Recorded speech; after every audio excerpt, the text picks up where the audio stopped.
Governor, earlier this year, you accepted 2 fellowships from Harvard University. In a letter to the Harvard president several weeks ago, you withdrew from participation in those fellowships as a result. They know why. You withdrew from those fellowships because of what you characterized as Harvard's failure to denounce the actions of more than 30 student organizations which celebrated Hamas's terrorism against American and Israeli civilians. What role, if any, should higher education institutions be playing in curbing such behavior? And how do we at the same time protect students' First Amendment rights while not tolerating hate speech?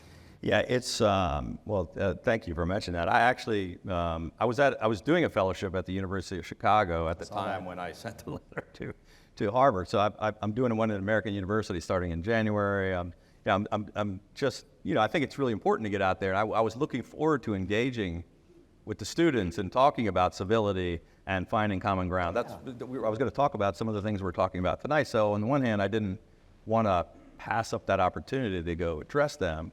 And frankly, for a guy that barely made it through working through state college at Florida State, it was kind of a big deal to say I'm a fellow at Harvard, right? And to turn it down, I was outraged. And it wasn't just about free speech or people, taking sides or standing up for Israel or supporting the rights of Palestinians or a two-state solution. It was right after these heinous, evil acts. And the groups at Harvard were actually supporting the Hamas terrorists, not just having a debate about the Middle East.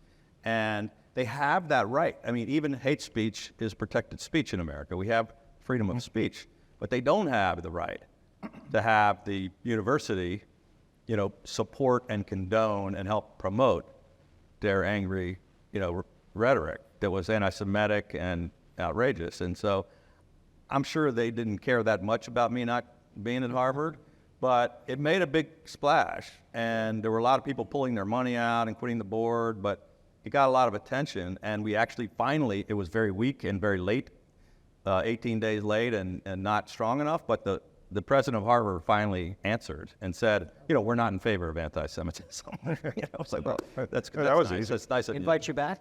No. They haven't invited me back yet. But I just thought it was the right thing to stand up. I felt really strongly about it. I was like, I don't want to be condoning this activity.